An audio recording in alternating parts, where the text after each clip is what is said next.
நடிகர் ரஜினிகாந்த் குறித்து தான் பேசிய கருத்துக்கு தமிழக வெற்றிக் கழக நிர்வாகி ஆதவ் அர்ஜுனா பகிரங்கமாக மன்னிப்பு கோரியிருக்கிறார். நான் சொல்ல வேண்டிய நோக்கம் வேறு. உங்களுக்கு வருத்தம் ஏற்பட்டிருந்தால் என்னுடைய வருத்தத்தையும் என்னுடைய மன்னிப்பையும் பகிரமாக நான் கேட்டுக்கொள்கிறேன். அரசியலுக்கு வருவாரா ரஜினி?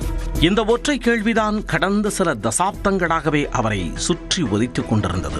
தான் அரசியலுக்கு வருவது உறுதி என 2017ஆம் ஆண்டு அறிவித்து பரபரப்பை கூட்டினார் ரஜினி. அதே நேரம் திமுக மற்றும் அதிமுகவின் பலத்தையும் அவர் சுட்டிக்காட்ட தவறவில்லை. இது ஒரு பெரிய வெற்றிடம் இருக்கு, மிகப்பெரிய வெற்றிடம் இருக்கு. ரெண்டு பெரிய ஆளுமை கிடையாது. மிகப்பெரிய ஆளுமை டாக்டர் கலைஞர் அவர்கள், மிகப்பெரிய ஆளுமை மதிப்புக்குரிய ஜெயலலிதா அவர்கள். டிஎம்கே ஓட்டு போட்டாங்க, 30% டிஎம்கே கட்சிக்காக போட்டாங்க, 70% கலைஞருக்காக போட்டாங்க. ஏடிஎம்கே 30% கட்சிக்காக போட்டாங்க, 70% ஜெயலலிதா அவர்கள் போட்டாங்க. இந்த ரெண்டு ஆளுமே இப்போ இல்லை. இதுதான் வெற்றிடம். ஆனால் 2021ஆம் ஆண்டு சட்டப்பேரவை தேர்தல் நெருங்கிய சூழலில் தனது உடல்நிலை மற்றும் கொரோனா பரவல் உள்ளிட்டவற்றை காரணம் காட்டி தனது அரசியல் வருகைக்கே முழுக்கு போட்டார் ரஜினி. 2017ஆம் ஆண்டு டிசம்பரில் அரசியலுக்கு வருவதாக கூறியவர் 2020ஆம் ஆண்டு டிசம்பரில் அதை வாபஸ் பெற்று முடிவுரை எழுதினார். அதன் பின்னர் தொடர்ச்சியாக சினிமாவில் மட்டும் கவனம் செலுத்தி வந்த நிலையில் தற்பொழுது அவரது அரசியல் விவகாரங்கள் குறித்து மீண்டும் பேச வைத்தது தாவேகா நிர்வாகி ஆதவ் அர்ஜுனாவின் சமீபத்திய பேச்சு. திமுகவினரின் மிரட்டலால் தான் ரஜினி அரசியலுக்கே வரவில்லை என அவர் கூறிய கருத்து தீயாக பற்றி எரிய ஆரம்பித்தது. அரசியலுக்கு வந்து சிஸ்டத்தை மாற்றணும் எல்லாம் பண்ணணும்னு நினைச்சார். ஆனால் இதே திமுக குடும்பம் பல மிரட்டல்களை கொடுத்து அவரை அரசியல் கட்சி வரவிடாம பார்த்துக்கிட்டாங்க. அவர் மேல விமர்சனம் கிடையாது. அந்த வலிமை, மன வலிமை நம்ம தலைவர்கிட்ட இருக்கு, நான் பதிவு பண்றேன்.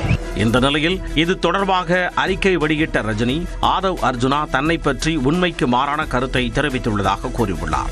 இவ்விவகாரத்தில் தனக்கு ஆதரவு தெரிவித்த மத்திய அமைச்சர் எல் முருகன், அதிமுக பொதுச் செயலாளர் எடப்பாடி பழனிசாமி, அமைச்சர் ரகுபதி உள்ளிட்டோருக்கு நன்றி தெரிவித்துள்ளார். அது மட்டுமல்லாமல் காலம் பேசாது ஆனால் காத்திருந்து பதில் சொல்லும் என அந்த அறிக்கையின் இறுதியில் தனது பாணியில் ரஜினி பஞ்ச் கொடுத்திருந்தது பரபரப்பான விவாதமானது.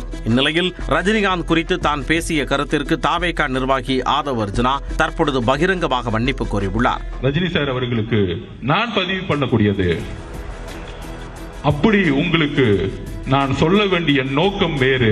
உங்களுக்கு வருத்தம் ஏற்பட்டிருந்தால் என்னுடைய வருத்தத்தையும் என்னுடைய மன்னிப்பையும் பகிரமாக நான் கேட்டுக்கொள்கிறேன். ஏனென்றால் என்னுடன் நீங்கள் வயதில் மூத்தவர், அதற்கான தார்மீக கடமை இருக்குது. நான் வேற யாருக்கும் பதில் கொடுக்கிறதுக்கு நான் இங்க வரல. அவருடைய அறிக்கையை படித்தேன், அவருக்கு ஒரு உணர்வு ஏற்பட்டிருக்குது. அந்த உணர்வுக்கு நான் மரியாதை கொடுக்கிறேன். தமிழக சட்டமன்ற தேர்தல் களம் ஒருபுறம் பரபரப்பாகி உள்ள நிலையில் மறுபுறம் ரஜினி விவகாரமும் தற்பொழுது கவனம் பெற்றுள்ளது.